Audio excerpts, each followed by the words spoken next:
Bonjour, bonjour et bon réveil à tous. Merci d'être là en ce lundi 28 mai 2018, un lundi très pluvieux du côté d'Alger. Et nous allons voir un petit peu le devenir de cette pluviométrie du côté d'Alger et ailleurs peut-être avec Amel Laribi dans un instant dans son point météo. Mais avant, passons en revue un petit peu le programme de cette matinale. Une matinale où l'on parlera de tabagisme à l'occasion de cette journée mondiale sans tabac qui s'annonce pour le 31 mai prochain. J-2 pour cette journée mondiale et pour parler aussi de l'incidence du tabac sur le cœur essentiellement, puisque la thématique cette année retenue pour cette journée mondiale a été le tabagisme et ses incidences sur les maladies cardiovasculaires. On va en parler tout à l'heure avec, bien sûr, en l'occurrence, deux médecins qui vont venir nous... En fait, pas seulement un médecin et chef de service de pneumophysio, en l'occurrence M. Zidouni Nordine, mais également Youssef Terfani, qui lui est directeur chargé des programmes de lutte contre le tabagisme. Voici un petit peu qui est dit par rapport à cette journée mondiale. On va aussi parler d'une autre journée un peu plus triste, puisque nous sommes à J+3 de la disparition du décès de Rachid Diguer, excusez-moi. Donc Rachid Diguer s'est éteint il y a de cela 3 jours, le 25 mai, en l'occurrence des suites d'une crise cardiaque qui l'a emporté, laissant triste ses amis, ses acolytes de toujours, mais toute la famille du cinéma en Algérie. Aujourd'hui, évocation du parcours de cet homme exceptionnel, passionné de football, mais également de cinéma, en l'occurrence Rachid Diguer. Ses amis témoignent sur le plateau de Bonjour d'Algérie aujourd'hui. Belkacem Hadjad, le réalisateur, mais également le régisseur général Farid Qasmi, son acolyte de 30 ans. Voilà un petit peu pour cet hommage que nous rendrons avec plaisir ce matin à Rachid Diguer, un homme exceptionnel, directeur de production, mais également réalisateur. Tout à l'heure, dans ce même plateau, nous aurons l'occasion de parler sur un projet très prometteur, un projet porté par la jeunesse, un noyau d'architectes qui pensent très loin. Et oui, ils vont venir témoigner, ils sont deux architectes à avoir participé à l'élaboration d'un grand projet qui est relatif à la création d'une école écologique à Alger, déjà soutenue par la Wilaya. On aura des détails dans un moment avec ces participants au débat. Et puis ce matin, nous aurons le plaisir également de recevoir quand même une dame, parce que là, vraiment une majorité d'hommes sur le plateau. Il y aura aussi avec plaisir Sarah Kessili, qui elle va nous parler de Bouqalat, de ce patrimoine immatériel jalousement couvé du côté d'Alger. Et nous en parlerons notamment à travers les activités d'une association dont fait partie Sarah Kessili, en l'occurrence, l'association Tourat Jazairuna, qui fait beaucoup pour la préservation du patrimoine. On le verra dans un petit moment. Voilà qui est dit un petit peu par rapport à la composante de cette programmation matinale. Et puis bien sûr, on n'oublie pas Mustafa Boufellah, tout à l'heure, qui viendra nous parler de cette frange de la société qui a beaucoup besoin qu'on parle d'elle, en l'occurrence les handicapés, les personnes en situation de handicap. Ce sera avec Mustafa Boufellah dans un moment. Mais avant, je le disais tout au début, nouvelle du ciel tout de suite avec Amel Laribi.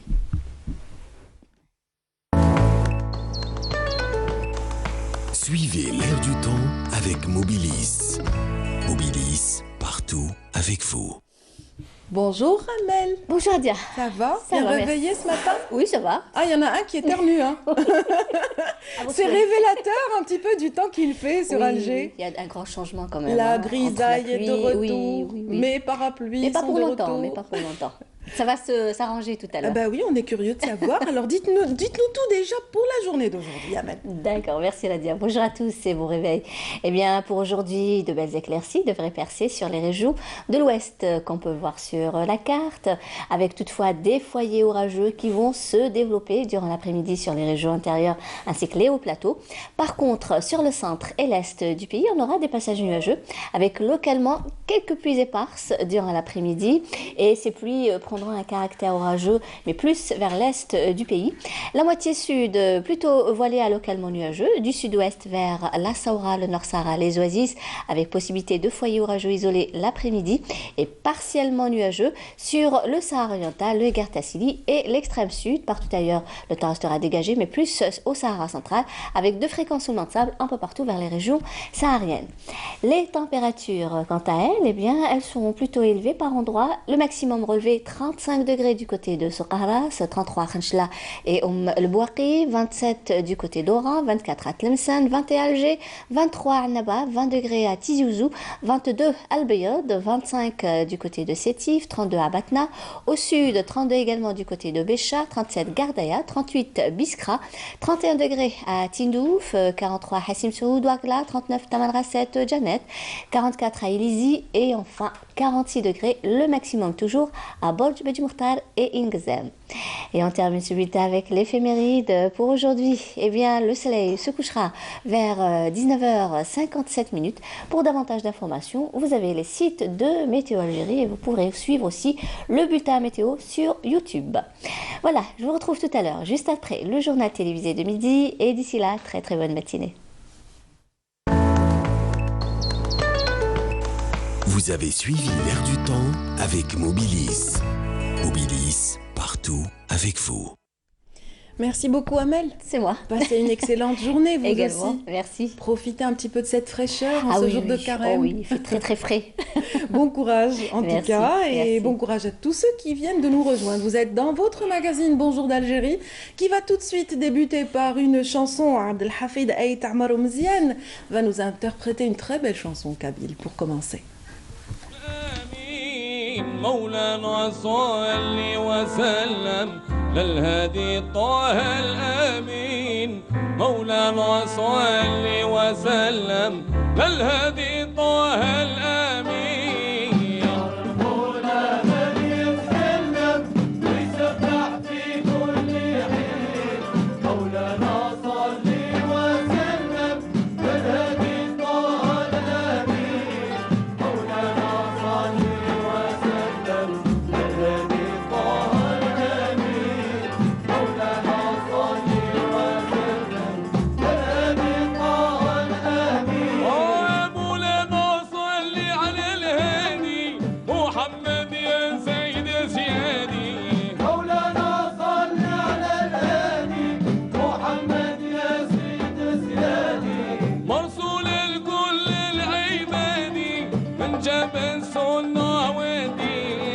مرسول الكل العبادي من جبل سنة ودين مولانا من يتكلم ويسبح في كل حين مولانا صل وسلم للهادي طه الأمين مولانا صل وسلم للهادي طه الأمين مولانا صل وسلم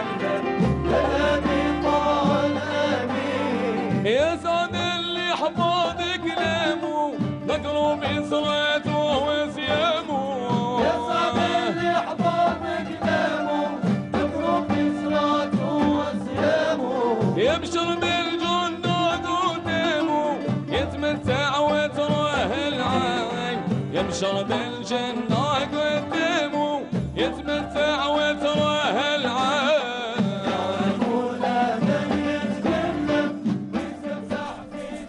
Et je l'avais annoncé au sommaire tout à l'heure, nous sommes à J-2 de la journée mondiale sans tabac et nous allons en parler ce matin sur notre plateau avec le professeur Zidoun Nourdine, chef de service pneumophysiologie au CHU Beni Messous, donc à Alger.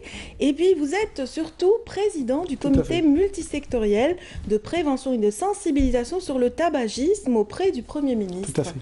Bienvenue ce matin. Merci à vous de m'avoir invité. Ce n'est jamais suffisant. On en fait des campagnes autour du tabagisme, mais ce n'est jamais assez, je pense. Tout à fait. Je crois qu'il faut dépasser le stade de campagne. Oui. Malheureusement, l'intérêt est accru. Oui. Pendant ces journées qui coïncident avec la journée mondiale de lutte contre le tabagisme de l'Organisation mondiale de la santé, mais nous voulons pérenniser nos actions et les étaler dans le temps afin que ce soit une activité qui n'est pas encore routinière, hélas, Oui. mais qui devrait être inclue dans les habitudes les comportements et les messages que nous adressons à la population. En tout cas, génératrice de prise de position et d'actions concrètes, peut-être en faveur justement d'une vie plus saine pour les citoyens. Tout à fait. Nous avons donc, à l'initiative du Premier ministre, un comité multisectoriel a été créé, qui regroupe 13 départements ministériels, pour qu'il y ait une coordination des efforts.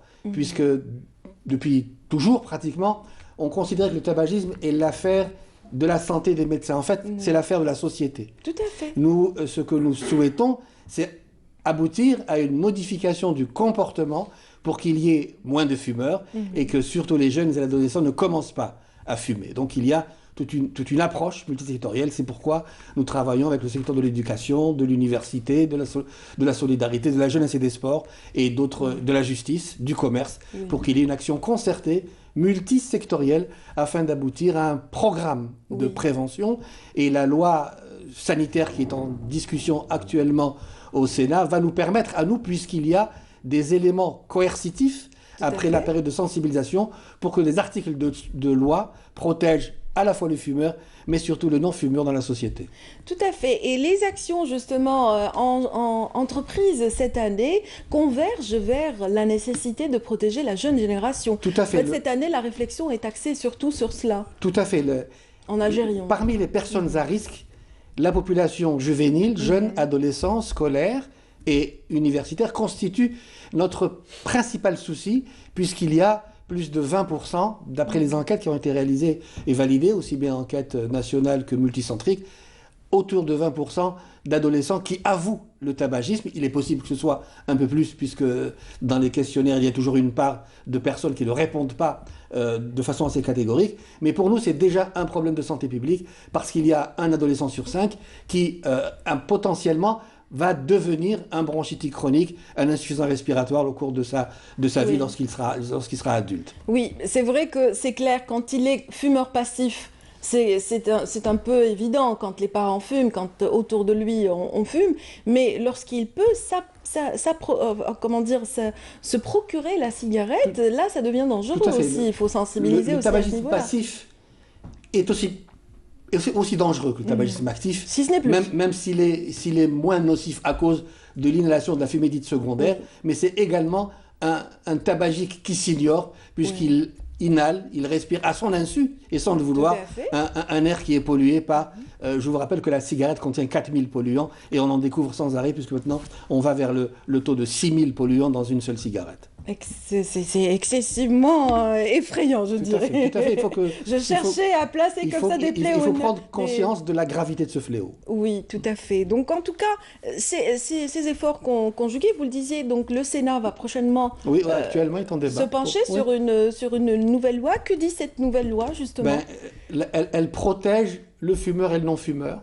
Il y a eu, nous référons toujours, nous, à la loi 8505 de 1985, avec des arrêtés ministériels de 2000, mais malheureusement, en 2000, il n'y a pas eu les décrets d'application de ces arrêtés ministériels, ce qui fait que nous étions un petit peu limités dans nos initiatives. Mais avec la loi sanitaire qui concerne plusieurs articles, je n'ai pas le chiffre exact, mais ça va être en débat, mais il y en a au moins 14, de lois qui punissent sur le plan financier et pécuniaire les contrevenants à l'interdiction de fumer dans les lieux publics. Et récemment, nous avons soumis à la signature, avant l'adoption de la loi, un arrêté interministériel entre le commerce, l'intérieur et la santé pour qu'il y ait déjà une amorce d'interdiction dans les lieux publics, en responsabilisant les autorités régionales, Wali et Daïra, pour qu'ils puissent avoir un outil législatif qui leur permette d'agir en ce sens. Tout à fait, donc qu'on puisse sévir un petit peu, Oui, mais c'est vrai, ça a été quand même vécu. Lorsqu'on touche au portefeuille, bien sûr, le citoyen... Tout à fait. Nous, notre exemple, c'est la ceinture de sécurité. La ceinture de sécurité. On ne pensait pas que les Algériens seraient aussi disciplinés maintenant.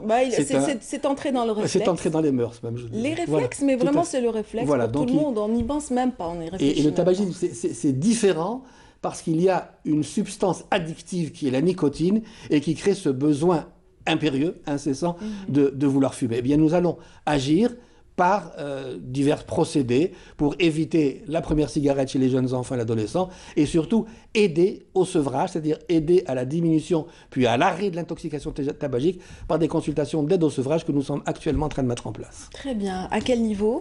Ce sera au niveau des hôpitaux. Nous avons quelques hôpitaux, quelques services de pneumologie dans les CHU, mais le ministère de la Santé a la volonté d'élargir au maximum ces consultations et qu'elles soient disponibles. Et également, nous avons des relations avec le ministère du Travail et des Affaires sociales car nous comptons énormément sur les organismes de prestations sociales et notamment les médecins des caisses pour qu'ils puissent agir avec nous et être de concert dans cette lutte par des consultations d'aide au sevrage tabagique à tous les médecins qui souhaitent le réaliser. Très bien. En tout cas, vous parliez tout à l'heure de lieux publics. Est-ce qu'on peut justement définir les lieux publics de manière...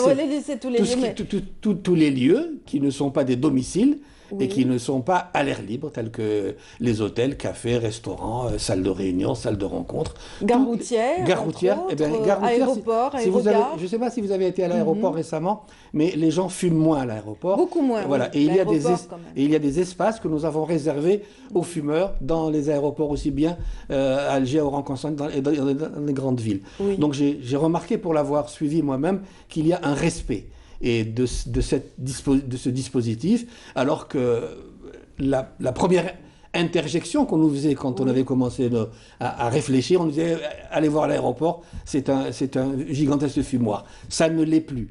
Dans les gares routières, il y a également un effort pour que les gares routières soient un espace public où il n'y a pas de fumeurs. Nous avons même des relations avec le ministère de la Justice pour que dans les salles d'audience, dans les lieux où se rend de la justice, le tabac est interdit. Je ne sais pas, je pense que vous devez fréquenter les postes comme tout citoyen. Oui, absolument. Voilà, vous constatez qu'il y a également des interdictions de fumer, que les gens fument beaucoup moins dans ces espaces. Donc, mais il y a toujours des brebis galeuses, comme on dit, qui ne respectent pas un petit peu dans tous les pays du monde, aucun pays du monde n'est arrivé à un respect total. Oui. Mais il y a progressivement, je pense, une prise de conscience, mais surtout des éléments, c'est malheureux de dire coercitifs, vous avez dit il faut toucher la poche, qui vont permettre, je pense, d'élargir ce respect et cet espace. En tout cas, en Europe, ça a été déjà appliqué, ça a apporté des résultats ça a pris de longues années. probants. De longues années, et pour citer un pays du nord de la Méditerranée, ils ont encore un problème de tabagisme, normalement, surtout avec la population juvénile. Donc,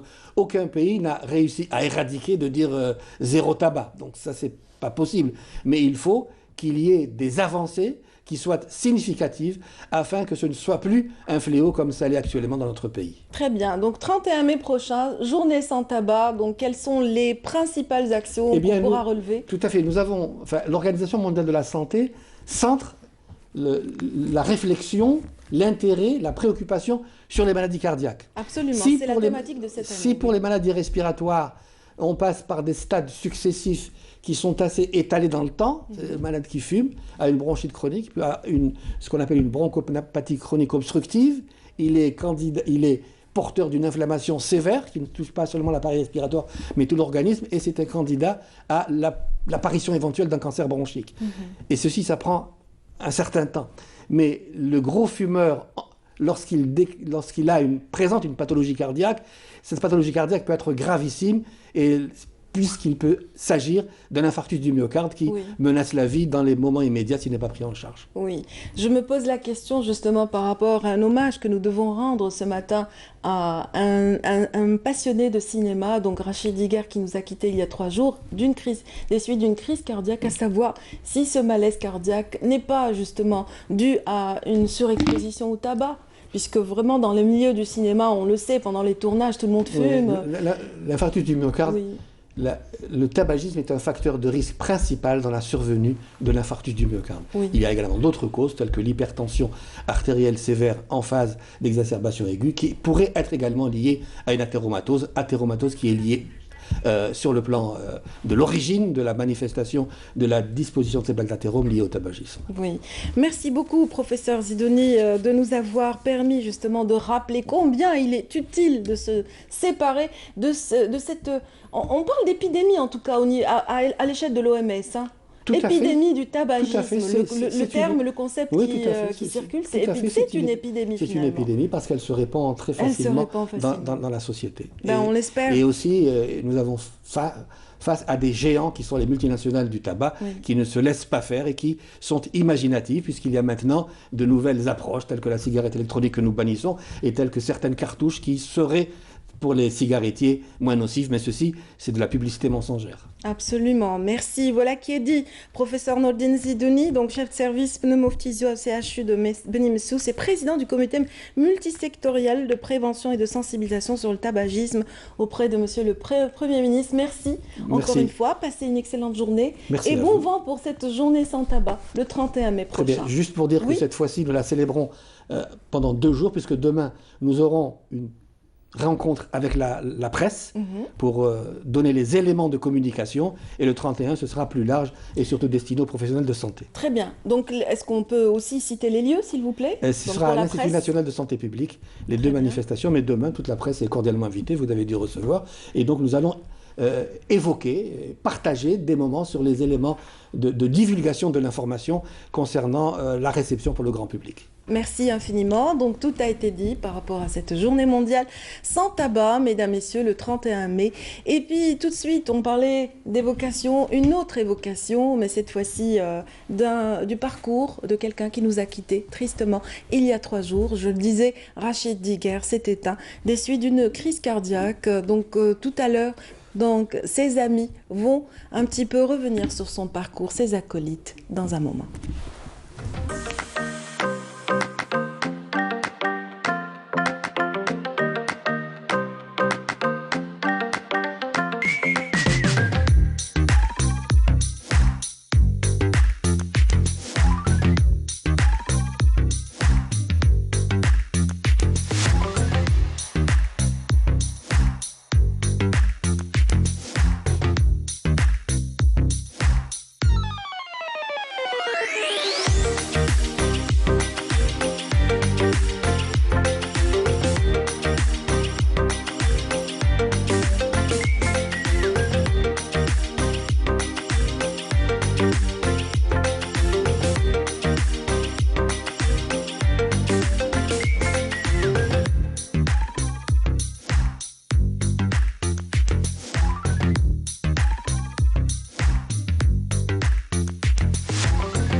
Voilà, plateau suivant consacré à une personnalité disparue depuis 3 jours, une personnalité du cinéma algérien. Et pour en parler, j'ai plaisir à recevoir le réalisateur Belkacem Hadjad, bienvenue.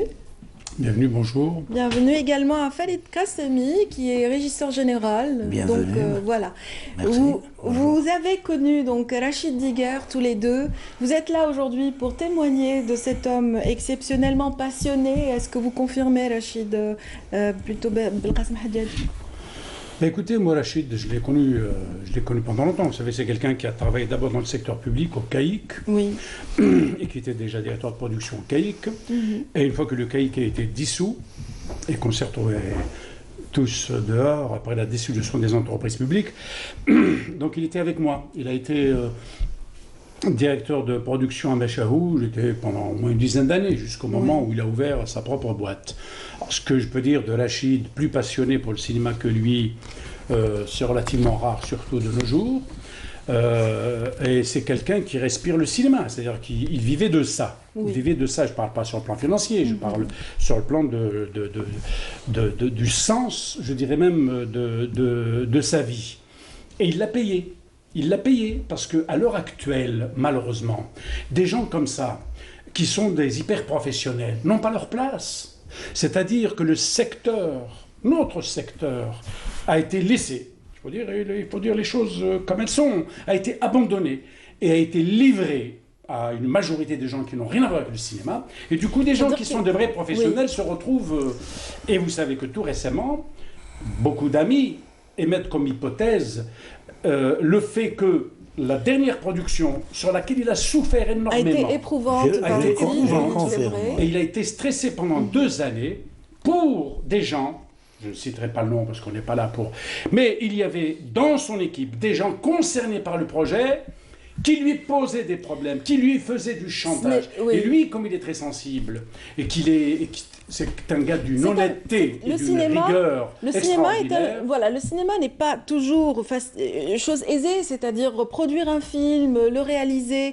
Ça demande énormément d'efforts, mais aussi quand les choses, la machine n'est pas graissée. C'est vrai que la production cinématographique en Algérie a connu un recul durant la décennie difficile. Vous en avez payé le prix puisque c'était très difficile de monter vos films à l'époque. Et Rachid Diguer était là. Donc vous l'avez... il vous a accompagné sur la majorité des productions de Machahou Productions. En l'occurrence, Machahou, déjà. Non, Machahou, il n'était pas avec moi. Pas encore. C'est juste après Machahou. Beaucoup de sources relèvent quand même que Machahou, il y était. Non, il n'était pas. D'accord. Mais en tout cas, l'une des productions les plus connues, celle qui a marqué un peu les esprits des Algériens parce que c'était assez insolite et original, c'était une caméra cachée. Oui, Taksil Mejnoun, par exemple. Taksil Mejnoun, il était avec moi, mais depuis 1998, depuis que j'ai ouvert la société Machahou, il a été avec moi tout le temps. Donc, Femme Taxi, Sidi Bel Abbas, L'Arc-en-Ciel éclaté, Taksil Mejnoun, Le Raïb, le feuilleton qu'avait réalisé Manouzid, etc. Il y a eu beaucoup de Manara, Ayrouane, de Brahim Tsaki. Tout à fait, il était tout le temps excellent, avec nous là-dessus. Et j'ai toujours été heureux de l'avoir comme collègue. J'avais une confiance totale, aussi bien confiance professionnelle que humaine. C'est très important dans notre milieu. Et je vous dis malheureusement, ce n'est pas le cas maintenant. Oui. Je m'excuse de le redire. Oui, tout à fait. Mais bon, aujourd'hui, on va quand même revenir sur le parcours de Rachid Diguer avant de parler de la problématique du cinéma en Algérie. Nous allons donner la parole aussi à son acolyte de 30 ans qui a débuté. D'ailleurs, vous avez débuté votre carrière à ses côtés. Ensemble. Et grâce à lui, j'ai acquis une très grande expérience. Il vous a formé en fait au métier de régisseur de plateau. C'est le mot. Oui. C'est une personne intègre, professionnelle, qui maîtrisait très bien la direction de prod. On a fait pas mal de films avec Belkacem, moi et lui. Et voilà, ces derniers temps, il a subi une pression presque pendant 2 années. Tout le monde. C'est difficile, oui. Très, très difficile. De monter un projet il a eu un problème même avec le réalisateur en personne. Et ce qui a fait que... Sauf que les derniers temps... Il assurait la production exécutive. Citons un petit peu le feuilleton, c'est Lala Zineb, qui passe actuellement sur une chaîne privée actuellement. Et donc, ça a été une production des plus difficiles à monter. Il n'a trouvé preneur premier partenaire qui lâche. Qui nous a viré qu'une seule tranche. Et qu'on a terminé quand même avec. Et que dernièrement, là, il a su le placer dans une autre chaîne... Et que pendant la diffusion, l'avocat de la première chaîne productrice l'appelle pour lui dire on va vous attaquer en justice. Alors que Rachid Diguer avait un document de cet avocat qui disait que vous remboursez la tranche allouée. Oui, une clause pouvait permettre quand même... Et vous pouvez le vendre. Oui. Voilà, c'est ce qu'il a fait. C'est ce qu'il a essayé de faire, en tout cas, pour un petit peu s'en sortir et voir le bout du tunnel avec ce feuilleton qui devait coûte que coûte apparaître. Il s'est mordu de football aussi. Oui, tout à fait. Avant de parler de sa passion pour le football, on va tout de suite voir ensemble un extrait de Taksil Mejnoun, une série qui a marqué les Algériens, rappelons-le. Un produit très proche du citoyen, donc télévisuel, et un produit, c'est vrai qu'on connaît un petit peu les auteurs, les acteurs de ce produit, mais ceux qui se cachent derrière la caméra sont aussi importants pour la logistique d'une telle production. Absolument. Pour l'époque, c'était quand même... il n'y avait pas la technologie de maintenant, hein, en termes de prise de vue, etc. Donc il a fallu beaucoup de génie à l'équipe technique et à la production aussi, parce qu'il fallait suivre, on ne savait pas où aller. Donc, comment dire, le taxi allait, il prenait des gens, etc. Et il fallait être vigilant, y compris sur les éventuelles conséquences. Parce qu'à 2 reprises, on a eu des petits problèmes, je dois dire. Un jour, on a eu un diabétique qui a été choqué. Bon, et derrière tout ça, il y avait Rachid Diguer qui manageait tout ça. Moi, je m'occupais de la réalisation seulement, mais tout le reste, c'était lui. L'alimentation de l'équipe technique en cassette, en pile, en sandwich, en eau, en autorisation, etc., etc. C'est lui qui était derrière, et il était d'une efficacité vraiment Oui, c'était une équation avec comme on dit, des paramètres variables. Alors lui, il s'adaptait à ces paramètres variables, mais c'était aussi quand même un produit très réussi grâce à toute cette équipe, avec la contribution de Rachid Diguer entre autres, et c'était une caméra cachée. Sans violence. Sans violence, exactement. Vraiment, c'était très apprécié. Ça a été très apprécié. C'était un concept nouveau. Exactement, Comment vous avez vécu avec votre ami cette période Caméra cachée, on ne l'a pas fait ensemble. Ah, d'accord. J'ai fait après... Mais vous racontez, j'imagine. Oui, bien sûr, il m'a raconté toutes les péripéties de cette tournage. Alors, cette caméra cachée, quand on tournait, on était tous, on logeait tous dans le même appartement, parce que le matin, il fallait se lever très tôt, donc on était ensemble. Je vous garantis que toutes les fins de journée, on voyait les rushs, on était par terre, et Rachid en premier. Parce que lui, il ne voyait pas avec nous. Parce que nous, on était dans la voiture derrière, on entendait tout. Et donc lui, il découvrait les rushs le soir, mais il était par terre. C'est vrai que le métier de directeur de production est un peu ingrat. On n'est pas sous le feu de la rampe, on est quand même éclipsé des lumières par rapport à l'équipe qui travaille. Mais c'est un élément vital, je n'empêche. C'est important. Je veux dire, un directeur de production a la même importance que le réalisateur. Parfois même plus qu'un réalisateur. Quand le film a des complications au niveau des conditions de tournage, au niveau des lieux, etc., le directeur de production doit être un véritable jongleur. Parce qu'un vrai directeur de production, quand tu as des problèmes, c'est lui qui doit trouver des solutions. La réalisation, elle veut toujours travailler dans les bonnes conditions. Et les bonnes conditions, il faut qu'elles soient suivies par la production. La production a des contraintes de finances, des contraintes d'autorisation, etc. Et donc le directeur de production, il doit jongler avec tout ça pour permettre à l'équipe donc technique et à l'équipe de réalisation de travailler dans les meilleures conditions possibles. Quand il y a un bon film, il faut être sûr et certain qu'il y a un bon directeur de production derrière. Quand il y a un mauvais directeur de production, il faut être certain que le film a de fortes chances d'aller dans le mur. En tout cas, tout à l'heure, je le disais, il nous a quittés des suites d'une crise cardiaque. Était-il fumeur? Les amis qui sont là, Rachid était un très grand sportif. Là, on partait, tous les villes où on partait, en premier lieu, repérer une salle de sport. Par exemple, voilà. Là, il faisait le sport 2 fois par semaine. Moi, il était toujours derrière moi, parce que je suis gros fumeur aussi.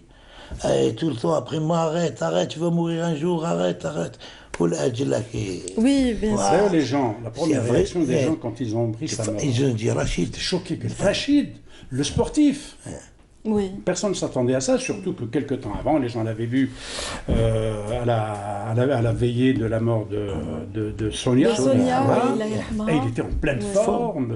Il venait de régler son problème de feuilleton. Donc il était soulagé. Et quand quelques jours plus tard, ils ont appris sa mort, les gens étaient choqués. Oui, soulagé, mais le cœur a pris quand même des coups, donc j'imagine. Mais en tout cas, lui, il était passionné de football. Il était passionné de football et nous avons choisi justement la réalisation de cette émission a choisi de nous montrer un extrait de son film la balle de la dignité, donc consacré au football bien sûr. Il connaît également, comme le reste du monde, des jeux traditionnels de ballon en plusieurs régions du pays. Mais le football moderne entre avec la France coloniale dès la fin du 19e siècle. Les premiers clubs européens sont le Club des Joyeusetés d'Oran, créé en 1894. La France est membre fondateur de la FIFA à Paris en 1904 et un embryon de championnat lancé en Algérie dès 1913. En 1920, la Fédération française de football institue 3 ligues algériennes, Alger, Oran et Constantine, qui participent au championnat d'Afrique du Nord créé en 1920, puis à la Coupe d'Afrique du Nord créée en 1930. Dès l'origine, le football refléta la réalité coloniale. Les clubs sont fondés sur des bases communautaires. La distinction est nette entre les clubs européens et les clubs indigènes musulmans. يلي تحب تعمل السبور شارك في المولودية الكلاب هو المشهور في شمال افريقيا. Les plus grands clubs musulmans naquirent dans les années 20. Le Mouloudia Club d'Alger en 1921, puis l'Uzmo d'Oran et le CS Constantine en 1926. Les clubs musulmans sont des symboles d'identification anticoloniale. D'ailleurs, les couleurs choisies par les fondateurs du Mouloudia d'Alger sont significatives. خضر حمر كنا نقولوا لهم الاسبوار والضحايا خضر واحمر هذا هما المعنى ديالها والناس فرحت بهاد التريكوات اللي خديناهم وكنا الكمال ديالهم ساعه على ساعه نديروا هذوك اللي با يقولوا لهم متقاشر بيوضه يكمل القصد ديالنا. الفريق هذايا فريق عظيم، سي ان كلوب بريستيجيeux avec une histoire et un passé glorieux. C'est un club de révolutionnaire والناس ماتت شهداء في الكلوب هذو. Nos aînés, les Brahim Derrish, Jazouli, فهمت فويلا, tous ceux qui ont formé les jeunes هضروا لنا على المولودية كيفاش لو باسي تاعها التاريخ تاعها. اللاعبين اللي يجيو ويسينيو في الكلوب كيما المولودية كي يجيو يعرفوا التاريخ تاع المولودية، يعرفوا واش من العام خلق الكلوب. Le Mouloudia a été pris comme le représentant de l'Algérie entière. Parce que tous ces joueurs-là ont été des grands joueurs. Ils ont été sélectionnés. Al-Hadji Brir, Boubker, Aribi, ils sont morts relativement jeunes. Et je suis le seul survivant. رب العالمين طول لي العمر حنا انايا بصح كي نشوف هذيك ليكيب هذيك نقول لك صح c'était des frères. Ils ont joué pour le Mouloudia, ils ont fait leur vie, ils ont construit leur vie en fonction du Mouloudia. ماشي قال يلعب هكذا وتمسخر. لا. Aribi c'était il est venu de Sétif au Mouloudia. C'était Rabato Allah Yerhamou qui témoignait au micro de Mohamed Hawchin, apparemment dont on a reconnu la voix, qui commentait ce très beau travail, La balle de la dignité, un travail signé donc Rachid Diguer, donc qui a lui commis 3 films documentaires entièrement consacrés au football, rétrospective du football algérien, et puis l'extrait du film qu'on vient de voir, La balle de la dignité, et puis 1, 2, 3, Viva l'Algérie. C'était sa contribution en tant que réalisateur. Le réalisateur, il a écrit le scénario. Oui. C'est-à-dire, c'est sa passion. C'est sa passion. C'est sa grande passion. Et ce film, il fallait que ça soit lui qui le fasse. Même s'il dit qu'il n'est pas réalisateur et tout, mais ça, il tenait à le faire parce qu'il connaissait le football sur le bout des doigts, un vrai passionné. D'ailleurs, souvent, quand on tournait ensemble et qu'on était sous tension de tournage, il commençait à parler du football pour se détendre lui. Exactement. Et parfois, d'ailleurs, il allait un peu trop loin, et puis je lui disais, attends, on n'est pas ici pour parler de football, etc. Tellement il était passionné, il ne pouvait pas se retenir, il pouvait parler des heures et des heures et des heures et des heures. Et lorsqu'il y avait un match intéressant, qu'il y avait tournage en parallèle, comment il faisait? Vous arriviez à trouver le compromis? Vous arriviez à trouver le compromis? Non, mais il avait comment dire, le souci professionnel, jamais. Jamais il n'abandonnait le plateau ou quoi que ce soit pour cela. D'ailleurs, il a même essayé de placer un journaliste sportif sur la balle de la dignité, et puis il a trouvé qu'il connaissait mieux la rétrospective de tout le football des années 60, parce que le film là, c'est depuis la création du Mouloudia, des premiers clubs algériens, jusqu'à la Coupe d'Afrique de 1990. Oui. Et le scénario, c'est lui qui l'a écrit. C'est lui qui l'a conçu. En tout cas, en fait, c'était un homme d'une humilité telle que parfois ça le desservait. Desservé, c'est-à-dire il était au service du travail et tout. Et alors que c'est quelqu'un qui aurait dû être producteur depuis longtemps, à qui on aurait dû faire plus confiance que cela, qui aurait dû faire plus de produits, etc. Bon, mais comme lui, il a un tel respect du travail bien fait, de tout ce la qu'il a fait oui. est absolument, sur le plan professionnel, irréprochable. Oui. C'est pas Rachid que vous prendrez en train de bricoler n'importe quoi, juste pour se mettre quelques sous dans la poche. C'est pas du tout le but, quoi. Il était méticuleux dans tout ce qu'il entreprenait, c'est-à-dire en qualité de directeur de la production ou en qualité de réalisateur, c'était la même démarche, le même homme.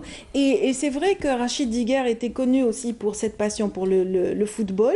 On va encore sentir un petit peu cette passion à travers les images que nous allons encore partager avec vous, amis téléspectateurs de cette matinale. Donc un extrait de 1, 2, 3, Viva l'Algérie, signé Rachid Diguer.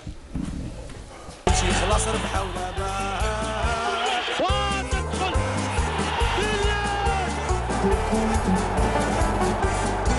كاس افريقيه للمولوديه زيد الشبيبه القبايليه وزيد سطيف 75 توارخ شاهدين بانوا لاعبين زرعوا امل البلاد اذكر خيخون دم سخون مكسيك بالون على من المليون والنص مليون يرفرف ويزيد لازم يكون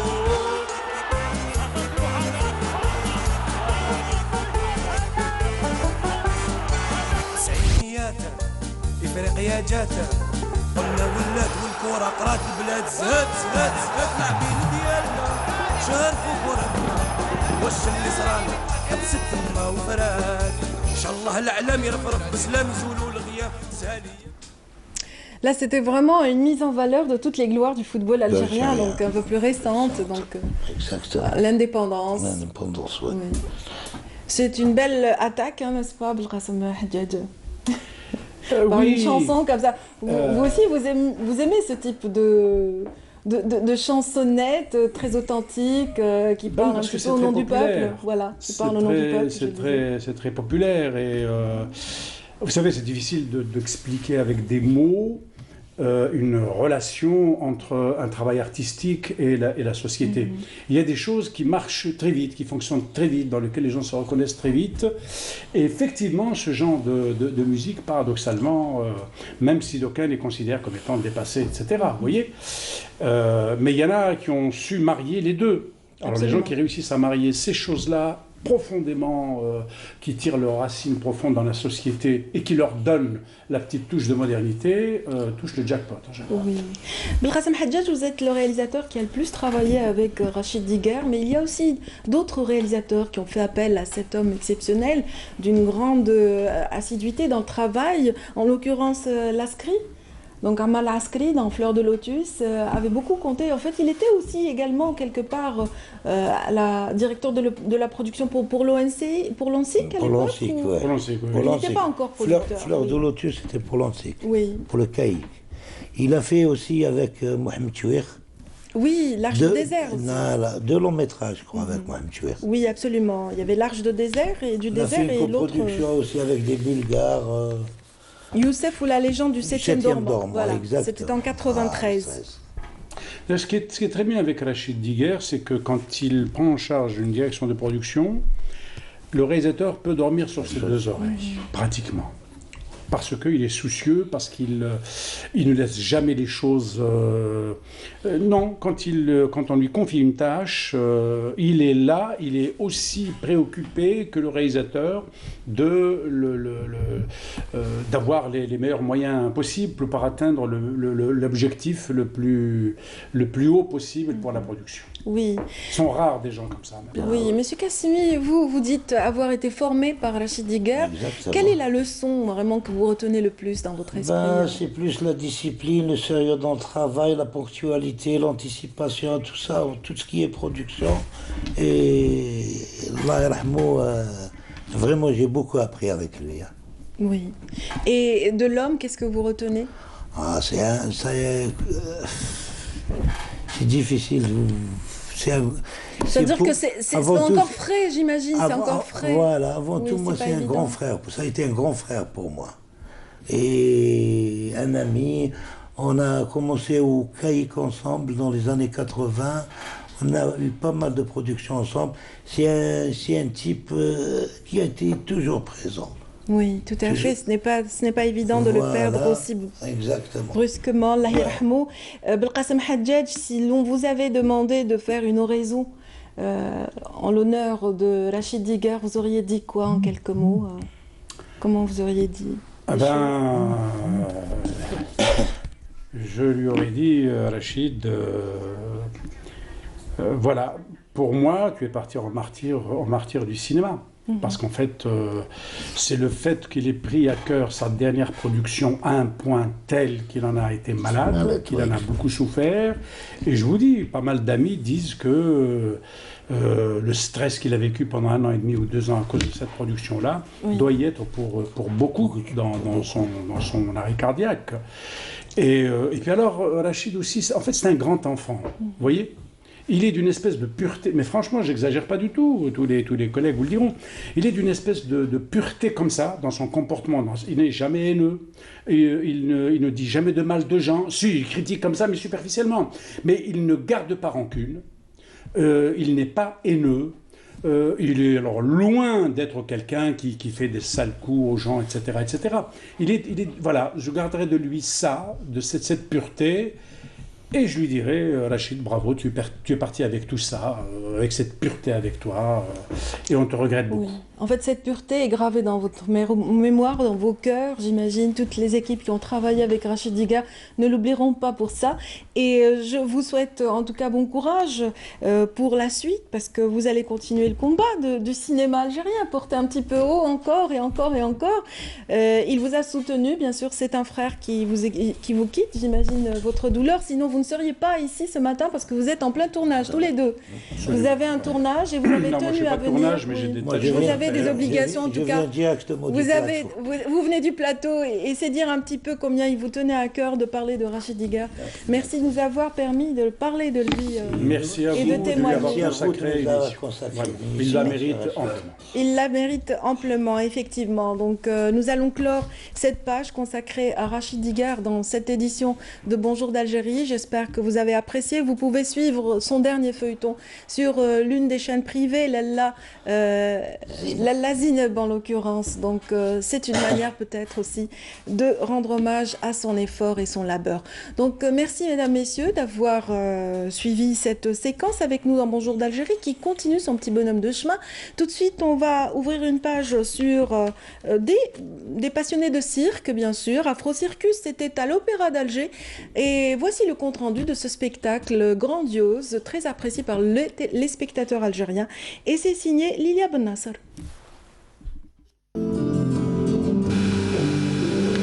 C'est à l'Opéra d'Alger qu'Afro Circus, itinéraire d'un continent africain, a été présenté. Un spectacle de chant et de danse acrobatique dédié au patrimoine culturel africain, brillamment interprété par la troupe du cirque Mandingue.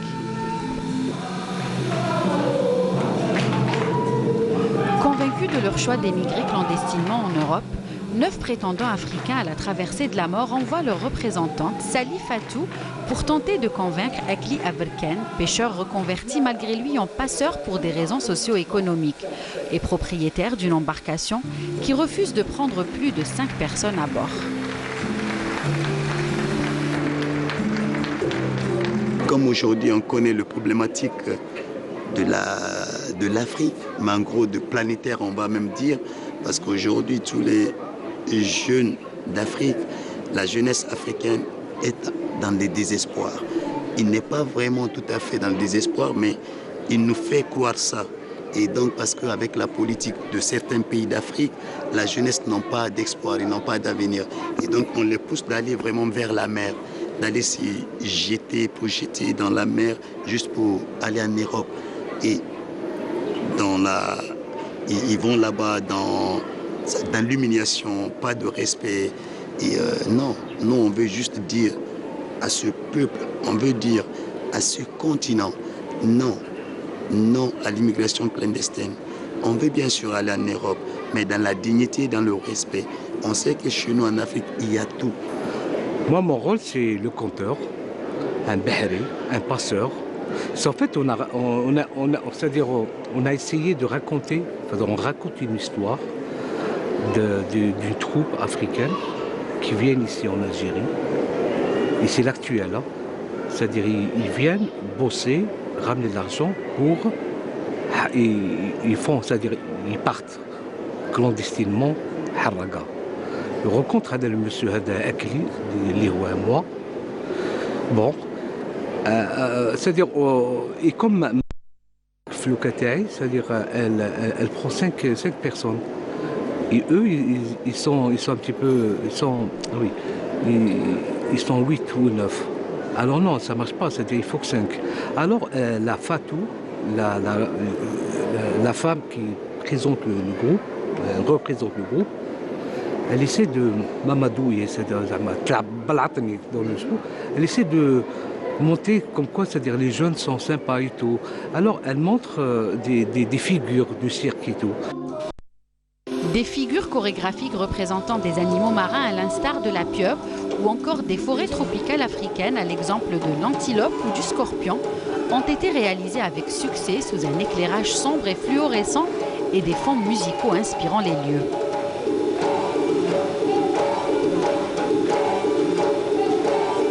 Organisé sous l'égide du ministère de la Culture et par l'Agence algérienne pour le rayonnement culturel en partenariat avec l'Opéra d'Alger et l'Office national des droits d'auteur, le spectacle itinéraire d'un continent de la troupe du cirque mandingue Afro Circus a conquis le public algérois.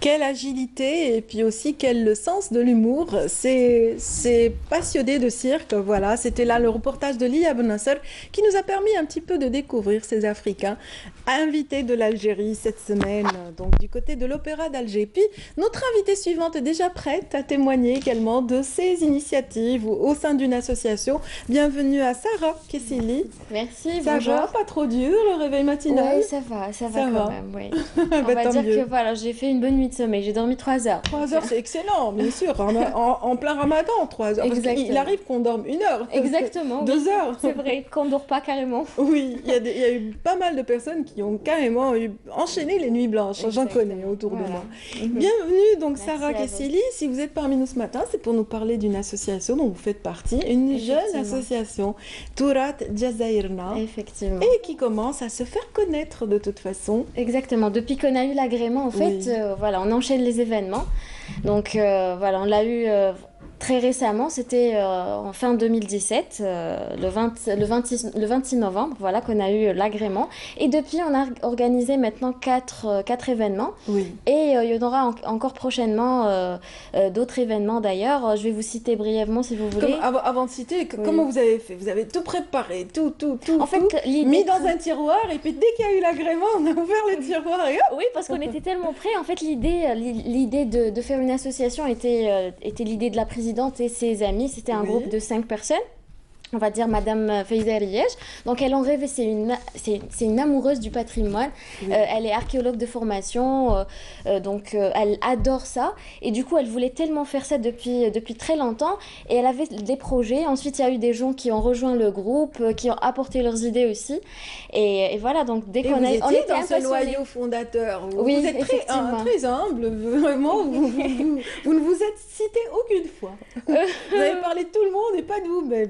Oui, après voilà, j'ai rejoint aussi l'équipe, donc il n'y a pas que moi, donc c'est un travail de groupe. C'est pour ça que je tiens à remercier d'ailleurs tous les membres pour leurs efforts. Je souligne juste que c'est une association nationale, donc on a des bureaux un peu partout dans l'Algérie, il y a des membres d'un peu partout dans l'Algérie, de différentes wilayas, donc il y en a tellement que voilà, je ne peux pas les citer. Mais en tout cas, ce qui est bien dans une télé, c'est que ça permet aux autres de vous voir et vous pouvez les saluer où qu'ils soient. Exactement. En tout cas, on les salue à travers vous dans cette matinale. Vous disiez tout à l'heure, plusieurs événements se sont succédés. On peut en parler tout de suite, voilà, absolument, maintenant. Donc, juste, le premier événement, c'était à Chenois. On a fêté le Yinnayer. Ouais. Donc, nous, en fait, on s'intéresse au patrimoine matériel, également immatériel. Donc, il y a des traditions qu'on perd et c'est très dommage parce qu'on a une Algérie qui est tellement immense, un patrimoine immense qu'on n'est pas censé perdre parce que c'est notre identité, en fait. Tout à fait. Donc, il faut savoir d'où on en vient pour savoir où l'on va, exactement. Donc, voilà, on a commencé par chinois. On a fait l'événement de Yennaïra chinois. On a fait un déjeuner. Il y avait des gens de chinois même qui nous ont accueillis, qui nous ont préparé des plats traditionnels du couscous et tout de Yennaïr. Ensuite, il y avait juste après... Ils couvrent jalousement toute cette tradition culinaire.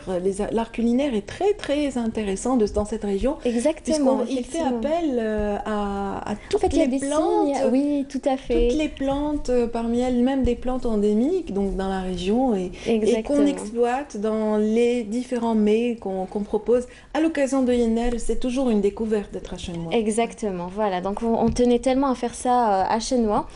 Et voilà, donc ça c'était le premier événement. Ensuite il y a eu le rallye d'archéologie à Tipaza, aux ruines de Tipaza. Donc c'était dédié aux enfants. Oui. C'était en fait il y a des associations d'orphelins et tout qui nous ont aidés. Ils ont apporté les enfants, ils ont passé une très belle journée. Je vous explique juste le principe. Voilà, donc c'est une sorte de chasse au trésor.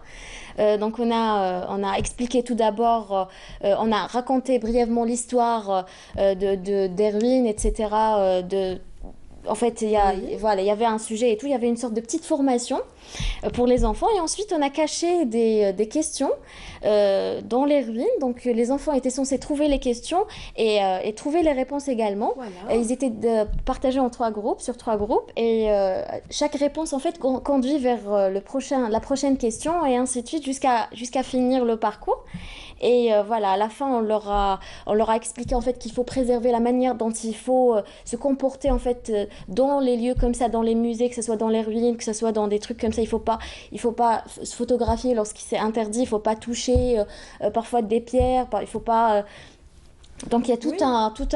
Faut pas graver sur les pierres. Exactement, il faut pas écrire, il faut pas... consignes. Tout à fait. Donc voilà, donc ils ont fait à la fin ils ont compris, ils ont apprécié et ils ont passé un très bon moment. Ça nous a fait plaisir à nous aussi parce que toujours travailler avec les enfants c'est agréable. Oui, et puis c'est tellement moins rébarbatif que de faire de la vulgarisation par le jeu, par tout ce qui est ludique. C'est toujours intéressant. Voilà, autant pour les adultes que pour parce qu'on est de grands enfants. Hein, exactement, tout à fait. Il y avait des parents des enfants de membres de l'association qui voilà, donc leurs enfants leur disaient il faut nous faire en fait davantage d'événements comme ça de la sorte. Donc voilà, ils ont dû s'amuser plus que les enfants. Exactement, voilà, tout à fait. Donc une chasse au trésor, il y en a eu aussi du côté de Berrienne. Tout à fait. Vous êtes déplacé à Ardaya par la suite, c'est très bien. Voilà, donc après l'événement de Tipaza, on s'est déplacé effectivement à Berrienne. On a travaillé aussi avec les enfants de là-bas. Il y avait un endroit où il y avait des gravures rupestres, donc on leur a expliqué, on leur a raconté c'est quoi. Ils connaissaient pas, c'était des habitants de là-bas, ils habitaient là-bas, ils savaient pas qu'il y avait ça, ils savaient pas c'était quoi, ils savaient pas. En fait, c'était un endroit qui n'est pas, en fait, il n'est pas siégé ou quelque chose. Mais donc ils avaient en fait accès, mais ils avaient aucune idée. Donc parfois, comme il y avait vous disiez, aucune indication, il n'y a pas de voilà, il n'y a pas une structure. Ils savent pas qu'ils doivent préserver ça parce que c'est une richesse. Donc ils savaient pas, donc ils n'avaient pas information. Et quand on leur racontait, on leur expliquait, ils étaient juste éblouis, on va dire. Ensuite, voilà. Ils ont fait un voyage dans l'histoire. Exactement. C'est bien, un bond dans l'histoire complètement. Voilà. Tout à fait. Et à la fin aussi, il y avait une sorte de quiz aussi. On les a partagés sur 2 groupes. En fait, il n'y a pas de gagnant à la fin. C'était juste symbolique. C'était juste une sorte pour les motiver et pour qu'ils se rappellent en fait du sujet dont on leur a parlé juste avant. Et voilà, ça c'était à Berrienne. On remercie aussi d'ailleurs une association là-bas qui nous a aidés et tous les gens de Berrienne qui nous ont vraiment accueillis, sont chaleureux. Et pour moi, quelle association? Est-ce que vous vous rappelez le nom? En fait, je ne me souviens pas forcément du nom, ça m'échappe maintenant, mais c'est une association aussi. Ils organisaient aussi un événement. Donc je les salue, je m'excuse de... Non, ce n'est pas grave, mais voilà, ils ne sont pas très nombreux, quoique c'est vrai que les habitants de Ardaya, les Ardaouis aiment beaucoup le patrimoine, ils ont énormément d'associations en faveur de l'enfance, en faveur du patrimoine, mais c'est vrai que ce qui est mis en avant, c'est surtout le patrimoine architectural, c'est-à-dire cette pentapole qui fait partie du patrimoine universel. Ils essaient à chaque fois de le préserver en fait, c'est c'est beau en fait, c'est magnifique. C'est un trésor universel, qu'il faut garder. Voilà, qu'il garde jalousement, et je dirais, parce que ça a gardé son cachet, ça a gardé son aspect assez atypique. Donc, c'est une région en tout cas à découvrir. En fait, vous faites un 2 en 1. Vulgarisation, encourager un petit peu le tourisme, encourager un petit peu, titiller la curiosité des enfants et des futurs citoyens, mais aussi vous travaillez sur la mémoire.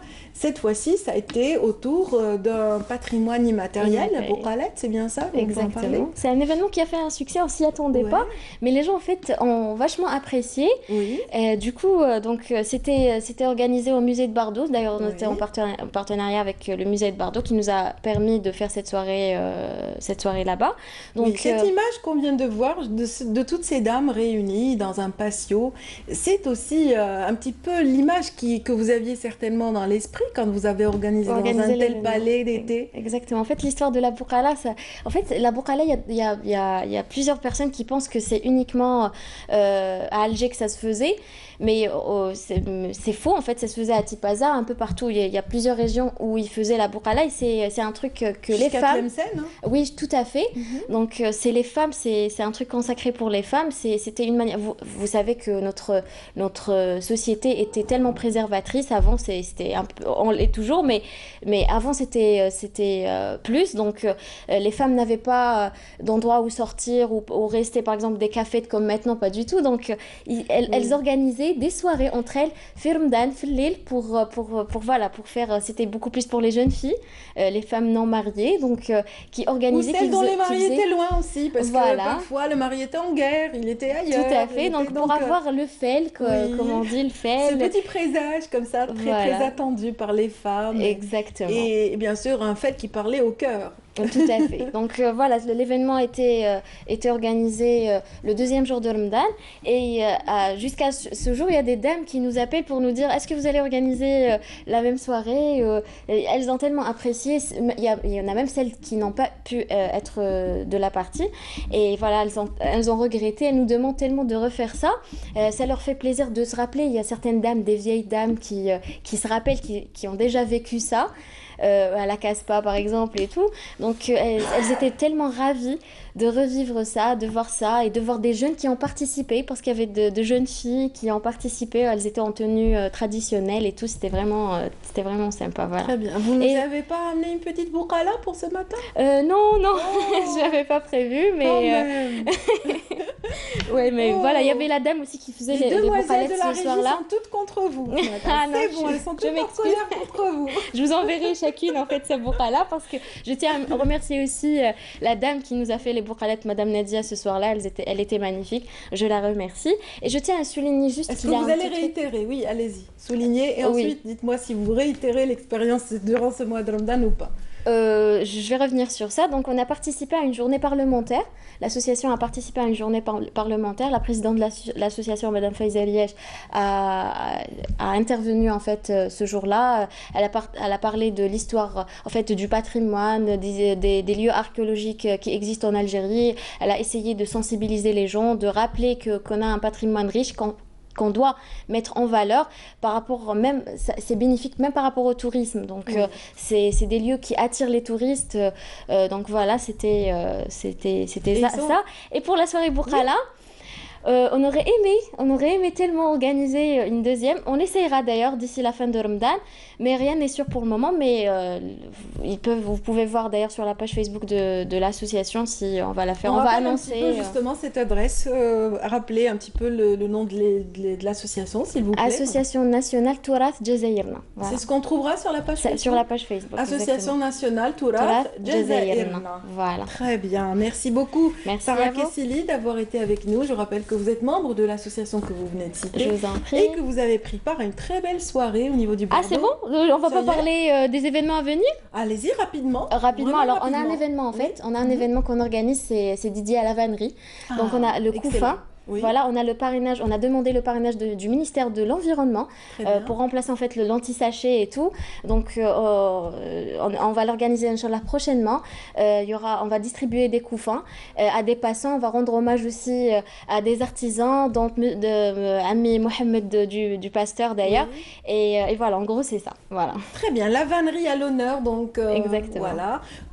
Voilà, un événement qu'on suivra avec beaucoup d'intérêt, certainement avec vous. Peut-être que nos caméras vont vous suivre lors de cette manifestation dédiée à ce produit, justement. Exactement. Il y aura également une exposition et tout. Voilà. Donc, merci. Je vous en prie. Merci à vous de nous avoir accueillis. Bon fin de Ramadan, bonne fin de Ramadan et bonne fin de journée également. Merci également à vous et aux téléspectateurs. Merci. Merci. On reste ensemble, mesdames, messieurs, avec ce reportage qui sera tout de suite consacré à la soirée animée par le chanteur Samir Toumi dans le style, bien sûr, arabo-andalou. C'était au Palais de la Culture et notre reporter Nesrine Ben Saidi y était pour nous et pour vous.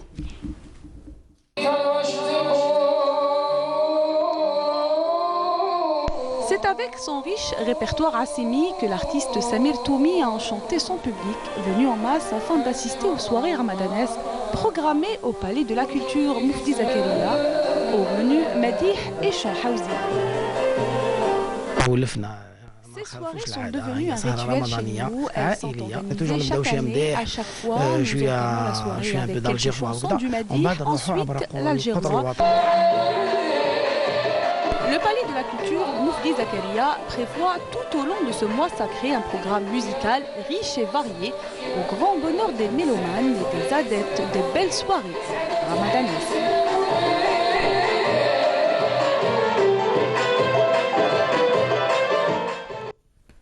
Et nos derniers invités de cette matinale sont déjà installés. En l'occurrence, on va honneur aux dames d'abord. On va commencer par Mariam Laïeb.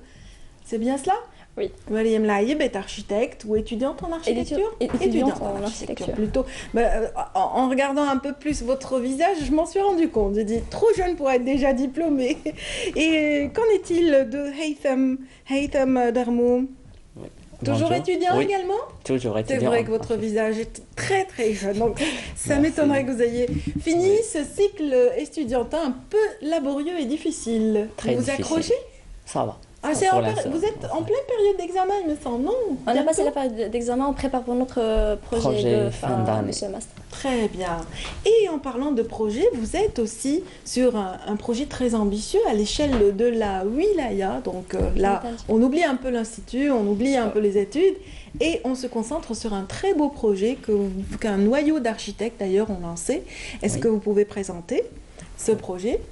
Alors, ce projet est important, pas seulement au niveau de la Wilaya, mais au niveau de toute l'Algérie, parce que ça sera la première école écologique en Algérie. Très bien. Elle va être écologique, complètement verte, elle va utiliser les énergies renouvelables, passives et actives en même temps. Très bien. Passive, parce qu'elle va utiliser les énergies, elle va être bioclimatique, c'est pour ça qu'elle est passive, et active en même temps parce qu'elle va produire son propre énergie. Alors, elle va être autonome et elle va aussi produire de l'énergie pour alimenter l'espace public qui sera annexé à cette école. Ah, très bien. Donc, on a l'école proprement dite. Oui. Et on a un espace public qui va recevoir les jeunes de quartier, les habitants, les vieux, toutes les catégories d'âge. Très bien. Comment est-ce que vous avez pu travailler de concert avec plusieurs architectes sur un même projet ? Donc, racontez-moi un petit peu cette expérience. Donc, par rapport au projet, donc on a déjà travaillé sur un projet de la restauration d'un espace public donc au sein du théâtre de Boulourine. Donc on a travaillé déjà sur ça et c'est pour ça que l'association nous a appelé pour faire une autre expérience, un autre projet qui complète le cycle de cette association, donc, parce que l'association travaille toujours sur l'intégration de la jeunesse algérienne dans l'optique de développement durable. Donc c'était une partie de ça, c'était de créer l'école. Oui, c'est pas interdit de citer le nom de l'association. L'association, c'est l'association Vision Jeune. C'est une association non lucrative. Voilà, culturelle. Donc elle est construite créé en 2008, agréé par la Wilaya d'Alger le 8 mars 2009. Donc c'est une association qui a été créée par un groupement d'étudiants en de différentes facultés d'Algérie. Donc dans le but de créer un espace d'échange, de partage et d'expression. Donc sous donc, pour le but de la solidarité et la volonté aussi. Très bien, c'est un petit peu porter la voix des jeunes à l'échelle de la société. L'objectif principal de l'association, c'est de créer une plateforme qui regroupe et rassemble tous les étudiants, peu importe leur spécialité dans la vie, et de profiter de ce potentiel de jeunesse et créer une atmosphère adéquate pour les encourager à donner leur mieux. Oui. Et aussi, je rajoute sur le travail d'équipe. Pour l'instant, sur ce projet, on travaille dans une équipe purement pluridisciplinaire. Vous êtes combien en fait? On est 5 architectes, étudiants en architecture.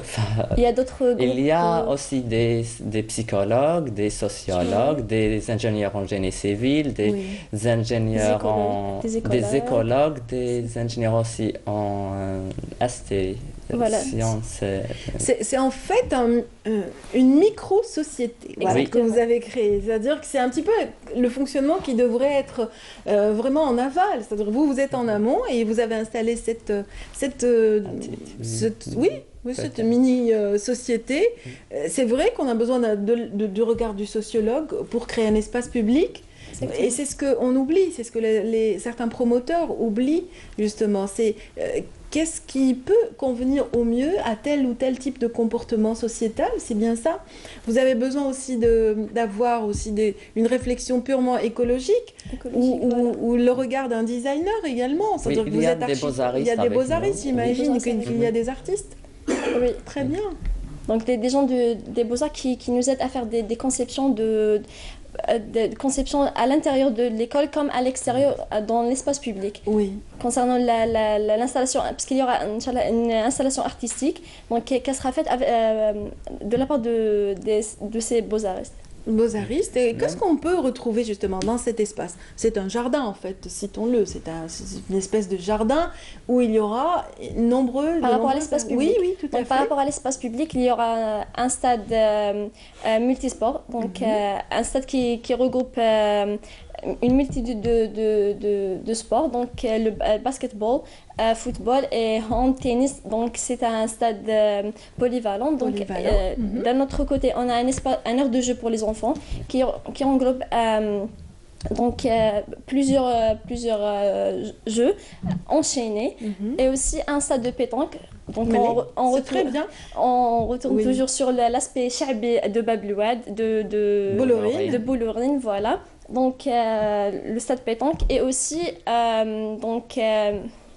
l'esplanade, parce que notre site est au bord de la mer, donc pour profiter de la vue, on a aussi créé une esplanade et aussi des cafétérias, Parce que l'espace public en lui-même, c'est pas juste un jardin ou bien un espace vert, etc. Mais l'espace public, c'est une sensation, c'est une vie sociale qu'il faut créer entre les différentes personnes qui viennent. Alors, en plus des différents jeux qu'on a proposés pour les enfants, on a aussi proposé des activités pour les vieux, telles qu'un petit potager pour que ces vieux viennent. C'est toujours avec l'esprit vert. Oui, toujours avec l'esprit vert. Même il y a aussi dans cet espace public un système de drainage et récupération des eaux pluviales. Au niveau de l'espace. Il y a aussi la promenade qui est tout autour. Et cette promenade, tout au long de cette promenade, il y a des systèmes de recyclage et des systèmes de tri sélectifs pour aussi sensibiliser les gens. C'est pas seulement qu'ils viennent et ils se promènent ou bien. En même temps, ça sera C'est également un espace de sensibilisation. Exactement. Et aussi pour les psychologues et les sociologues qui sont avec nous, ils ne contribuent pas seulement dans la réalisation de ce projet maintenant, mais même après, parce que cette école va apporter des cours de sensibilisation et des ateliers pour les jeunes enfants. Et aussi, on va utiliser la dernière technologie pour l'apprentissage des enfants, qui est l'apprentissage à travers les jeux. Oui. C'est pas seulement des cours qu'ils viennent et ils reçoivent ces cours-là, mais on les apprend à travers des jeux, des outils ateliers, pédagogiques des ludiques en fait. Oui. C'est le jeu. C'est le jeu, des ouais. workshops, c'est ça. C'est plus bénéfique pour un enfant. Très bien. Qu'en est-il de tous les matériaux qu'on retrouvera dans ce secteur en fait? Ça va être une zone vraiment complètement originale. Oui. Alors, les matériaux, on va essayer de garder l'originalité de cette zone-là. Aussi, on va utiliser des matériaux 100% durables. Durables et recyclables. Et recyclables. C'est ça l'un des principaux objectifs de ce projet-là. Oui. Par exemple, les matériaux, on va utiliser l'acier qui est durable par 100% durable et recyclable. On va utiliser du béton fibreux, de la pierre qui est déjà existante dans ce site-là, et on va aussi introduire des systèmes écologiques de nos ancêtres, tels que le JEB, qui est un système de récupération des eaux pluviales, utilisé à l'époque à la Casbah, mais aujourd'hui on ne le retrouve plus. Alors nous, on va essayer de le réintroduire dans notre quotidien. Aussi, on va utiliser les systèmes bioclimatiques qu'on retrouve dans notre Sahara, tels que les coupoles qui nous protègent de la température. Qui tempèrent un peu l'espace, et c'est très bien. Même par rapport à l'orientation du projet, il va être orienté pour capter le maximum du soleil et l'utiliser dans l'énergie solaire. Qui va servir dans tous les espaces que vous avez cités. Une dernière question, parce que c'est le moment de nous quitter. C'est juste, le projet a reçu l'aval de la wilaya. On le verra, quand est-ce qu'il verra le jour éventuellement? Donc là, il est au stade de projet, mais quand la réalisation verra le jour? Donc de la part de la ministère de l'Environnement, gérée par Madame Fatma Zahra Salwati, que je le remercie. Il a eu l'accord. Mais par rapport à la wilaya, ils nous ont promis de quelques séances de travail avant de commencer la réalisation du projet. Par rapport au budget, par rapport aux matériaux, par rapport à l'accord de l'APC et tout. Ils nous ont promis de faire des séances de travail complémentaires.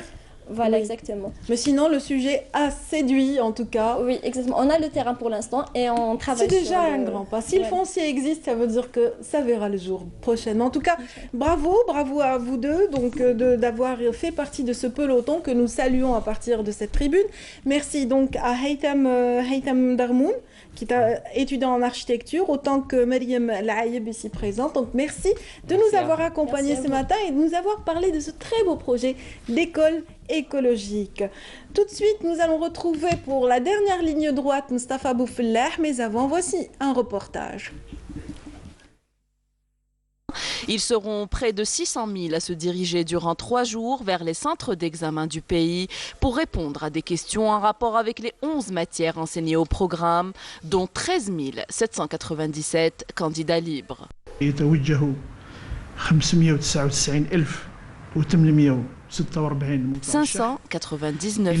846 candidats se dirigeront demain vers les centres d'examen répartis à travers le territoire national, dont le nombre est de 2324 centres. Ces élèves sont répartis comme suit: 285 238 garçons, 314 608 filles.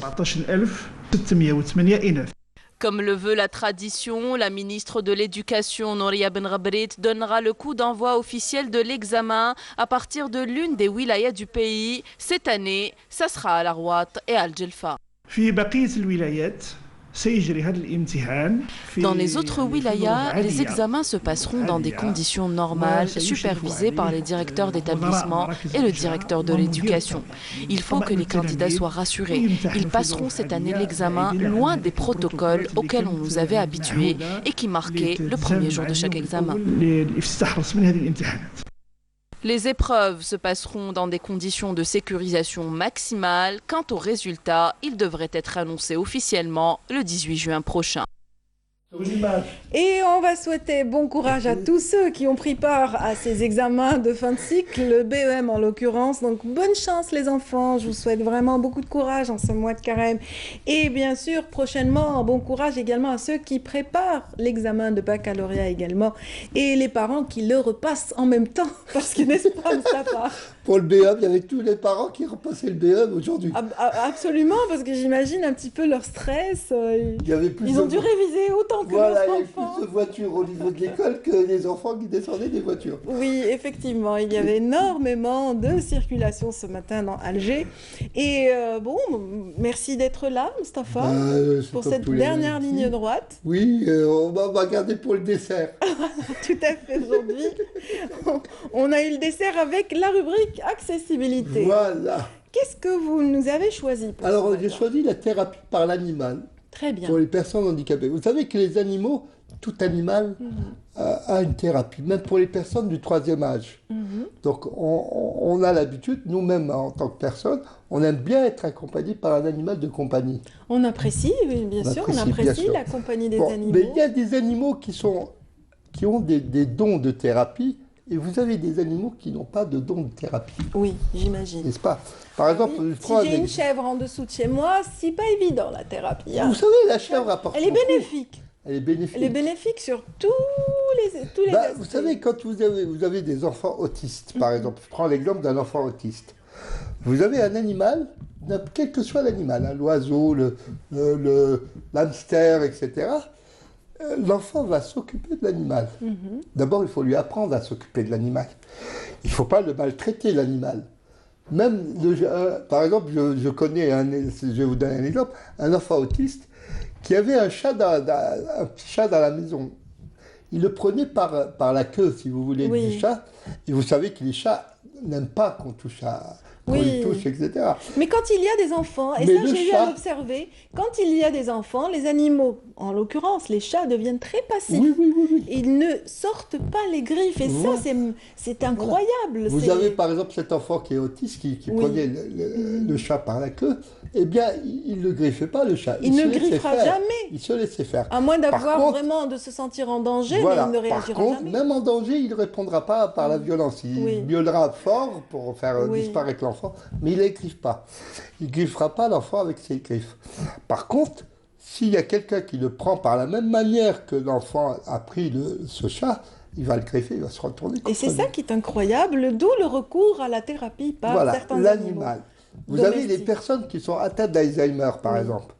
Alzheimer, l'animal apporte beaucoup à des personnes qui sont atteintes d'Alzheimer. Mais quel type d'animaux Donc vous avez les chiens. Les chiens, ça dépend des races. Vous n'allez pas mettre un Doberman qui n'est pas un chien naturel, bien entendu, puisque c'est un chien fabriqué par... D'ailleurs, il porte le nom de son inventeur, hein, de son créateur, directement. Donc, ce sont des bergers allemands, les bergers allemands, la race berger allemand, bien sûr. Vous avez des labradors et vous avez les petits chiens. Les petits chiens, les caniches, les chihuahuas. Non, le chihuahua est méchant par contre. Mais ils sont très câlins. Oui, ils sont très câlins. Ils sont très câlins, moi j'en ai vu. Ils aboient plus fort qu'ils mordent en plus. Oui, mais ils font beaucoup de bruit, donc on a l'impression qu'il y a un gros chien derrière la porte. Voilà. Après, quand on ouvre et on le cherche. Vous voyez, il est tout petit. Il est tout petit. Vous avez aussi les hamsters. Oui. L'hamster est un animal de compagnie, très agréable. Vous avez les lapins. À caresser. Les lapins nains. Les petits lapins nains, là. Vous avez une race de lapins anglais aussi qui est...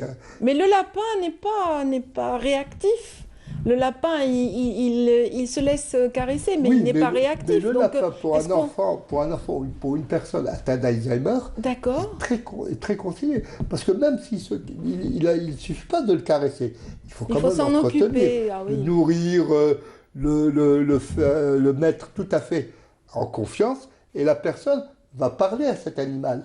La tortue, par exemple. En tout cas, le lapin, si on oublie de le nourrir, il va ranger tout le reste. Il va ranger tout le reste. Il va ranger sa cage. Vous avez eu une tortue quand vous étiez jeune? Oui, il me semble que j'en ai eu, oui. Il vous semble. Oui. Et bien, tout le monde, quand on était enfant, on avait une tortue, qu'on s'occupait de cette tortue. Oui. N'est-ce pas? Bon, l'animal apporte un apaisement à la personne. C'est par la compagnie, c'est par la compagnie, bien sûr. Parce que non, il y a certains animaux comme le cheval, par exemple. Ah, le cheval est conseillé. Est conseillé.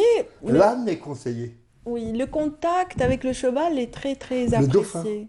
Le dauphin également. Vous avez des enfants qui sont en Europe, qui sont des enfants autistes, qui sont rééduqués à travers le dauphin. Oui. Quel que soit l'enfant, hein, bien sûr, même les enfants trisomiques ou d'autres enfants qui ont des troubles physiques et des troubles mentales sont rééduquées par le dauphin. Le dauphin apaise. D'accord. Mais ne m'expliquez pas pourquoi ils apaisent le dauphin. Les animaux sont là simplement, ce sont des animaux de compagnie, qu'on appelle les animaux de compagnie, mais ce sont des animaux qui apaisent la personne. Ils sont d'une extrême douceur, ils peuvent aussi être joueurs, ils peuvent être aussi très bons à caresser, parce qu'il y a une douceur quand même dans le contact physique avec un dauphin est excellent. Vous savez, quand vous avez un non-voyant qui a son chien guide... Mais c'est connu aussi, pardon, les dauphins ont toujours secouru l'être humain. Je dirais en mer, c'est connu qu'ils ont sauvé énormément de naufragés. Vous savez, dans la mythologie grecque, on donne cette confiance à l'animal, on fait confiance à l'animal. D'ailleurs, on dit le cheval est le meilleur ami de l'homme, même le chien. On ne dit pas que c'est le chien plutôt? C'est le chien, pardon. J'allais justement.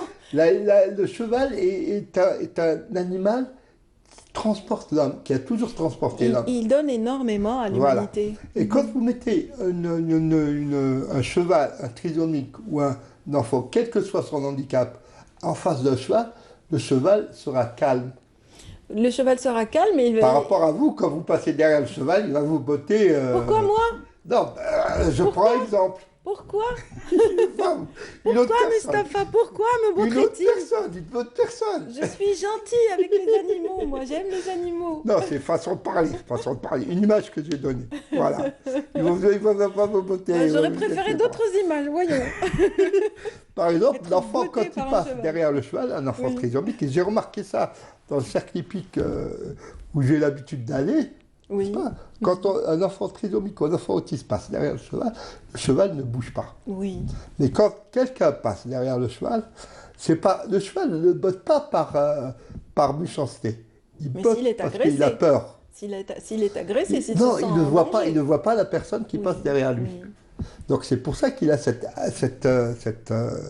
réaction de botter, à la... Même l'âne. De façon même. Mais théoriquement, quand les enfants passent derrière, il ne leur fait rien. Et quand nous, on passe derrière eux, on se fait... c'est ça qui est fabuleux avec ces animaux de compagnie. Les chevaux sont d'une grande douceur, ils sont aussi très intelligents et réactifs par rapport aux dangers que peuvent encourir des enfants ou des adultes, un peu comme le dauphin, c'est un animal très... autant que le chien. Vous avez aussi un autre animal qui aide les personnes en situation de handicap, surtout les tétraplégiques, et bien sûr, c'est le capucin. Très bien. C'est le petit singe. Oui, le petit singe. C'est vrai que ça peut être amusant, un singe. Il peut ramener la bouteille d'eau à la personne handicapée. Il peut la nourrir, il peut aller lui chercher n'importe quoi dans la cuisine. Quand il est bien dressé, c'est bien. Quand il est bien dressé, bien sûr. C'est un peu comme le labrador. Mais on a beaucoup parlé de ces animaux. On a oublié justement un autre animal marin, c'est les petits poissons rouges aussi, pareil. Oui, voilà. Et c'est avec ça qu'on va clore. Les petits poissons rouges sont admirables à travers le regard quand ils sont dans l'aquarium. Mais l'enfant autiste ou l'enfant trisomique ou d'autres types d'handicap veulent caresser, veulent toucher l'animal. D'accord. Le poisson rouge on ne peut pas le toucher. C'est surtout pour les sujets âgés. Pour les sujets âgés, bien sûr. Pour ceux qui ont l'Alzheimer, les personnes du troisième âge, etc. Mais l'enfant a besoin de toucher, l'handicapé a besoin de toucher. Les autistes et les trisomiques, bien entendu. Donc ils ont besoin de toucher, caresser, connaître. Un mouton, une chèvre, comme vous avez très bien dit tout à l'heure. Il faut l'animal... Il ne faut pas qu'il y ait un obstacle entre l'animal et la personne. Très bien. Je ne parle pas des lions, des tigres, etc. Ça, c'est intouchable. Là. Il ne faut pas toucher. Il ne faut pas les emmener. Hein. Il faut peut-être les emmener quand même voir le cirque. C'est vrai que le cirque s'est installé quand même à Mais vous avez beaucoup d'enfants.